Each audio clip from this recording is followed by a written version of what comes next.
Selamat malam teman-teman semua. Assalamualaikum warahmatullahi wabarakatuh. Salam sejahtera bagi kita semua.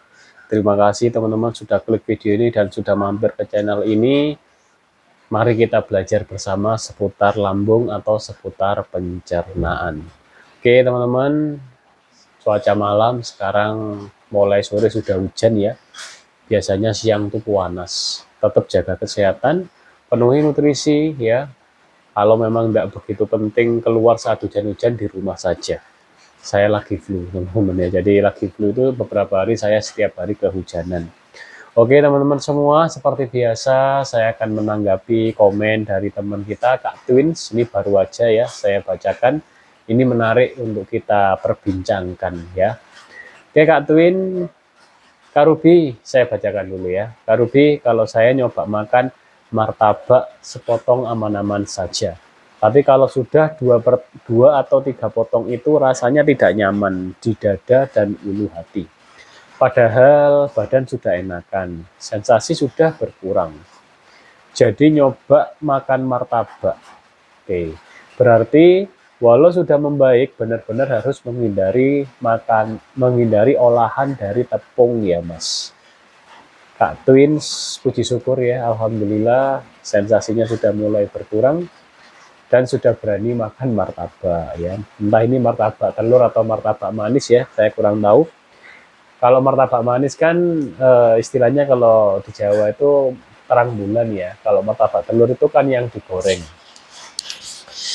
Nah Kak Twins, menghindari olahan dari tepung terigu ya yang dimaksud di sini. Juga tepung ketan juga jangan dulu karena sulit diolah. Jadi gini Kak Twins ya. Dengan menjaga pola makan ya, kita ketahui dulu martabak manis ya atau martabak telur gitu ya. Kalau martabak manis itu kan jelas bahan dasarnya dari tepung terigu.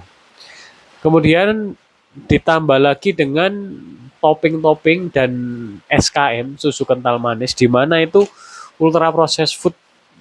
Jadi itu makanan gula-gula yang tidak alami.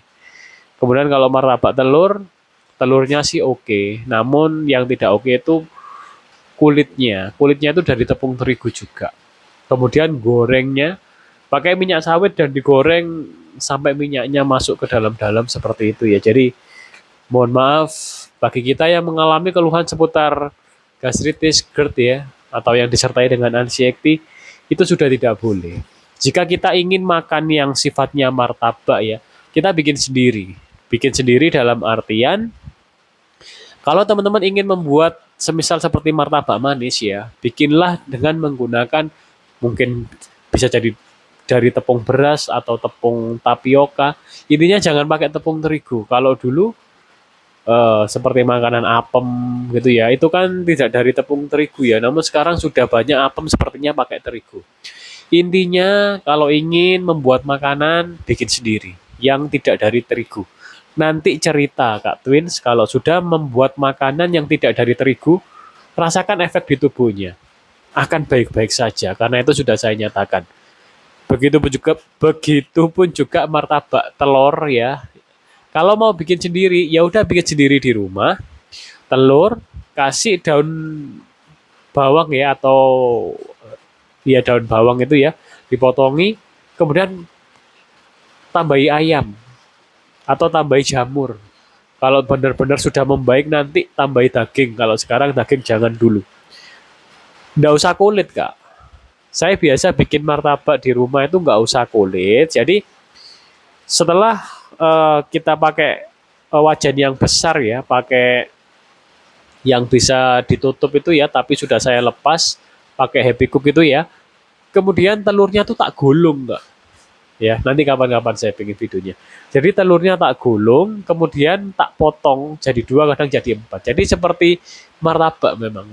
Tapi full tidak ada terigunya gitu. Nah, dengan kita menjaga pola makan, maka tubuh kita ini akan tetap sehat. Karena apa? Ketika kita mengalami gangguan pencernaan, kenapa kok sembuhnya itu dengan kita tidak makan makanan tepung terigu? Karena makanan dari tepung terigu itu mengandung protein gluten, di mana dia tidak bagus atau membuat pencernaan kita membuat istilahnya pencernaan kita ini kurang baik jika kita konsumsi gluten. Kemudian ada pertanyaan lah, tapi saya kenapa kok sebelum mengalami ini kok saya makan terigu aman-aman saja? Loh, kata siapa aman? Kenyataannya kakak mengalami gangguan pencernaan. Ada sebagian orang Indonesia ya yang sampai kemudian mungkin sampai usia tua atau bahkan sampai meninggal konsumsi tepung terigu kok aman. Nah, bisa jadi yang pertama konsumsi tepung terigunya itu minim, tetap konsumsi tapi dikit. Kemudian kemungkinan yang kedua, dia tetap konsumsi tepung terigu, tapi yang bermasalah bukan di pencernaannya, tapi bisa jadi di gula darahnya, bisa jadi di lemak darahnya, bisa jadi. Nah, oleh karena itu, teman-teman kalau melihat komen dari tempo hari ya yang rapat di DPR itu dokter ya, dia mengatakan terus terang dia, makanan ya, jangan ada tepung terigunya di makanan sehat. Kita ketahui tepung terigu itu dari gandum. Gandum itu tidak tumbuh di Indonesia, ya. Itu impor dari luar. Itu tidak bagus untuk kita, untuk pencernaan kita karena mengandung protein gluten. Namun prakteknya sampai saat ini kita tidak bisa menyalahkan karena apa? Sudah masuk dalam ketahanan pangan dan sudah terlalu banyak sudah beredar luas di masyarakat kita sehingga langkah yang bisa kita laksanakan untuk diri kita yang mengalami keluhan seputar pencernaan, hindari saja segala jenis produk dari tepung terigu. Sampai kapan? Selamanya. Kita kembali ke tepung-tepungan yang asli Indonesia, contohnya tepung beras.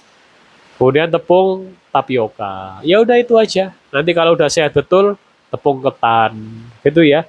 Kalau sudah sehat betul, ketan aman nggak? Tapi kalau sekarang jangan dulu karena sama halnya dengan daging tadi, diolah itu memerlukan eh, istilahnya asam lambung yang sangat ideal, yang enzim pencernaannya sangat aktif semua, sehingga bisa mencerna. Kalau sekarang sih jangan dulu ya Kak Twin ya.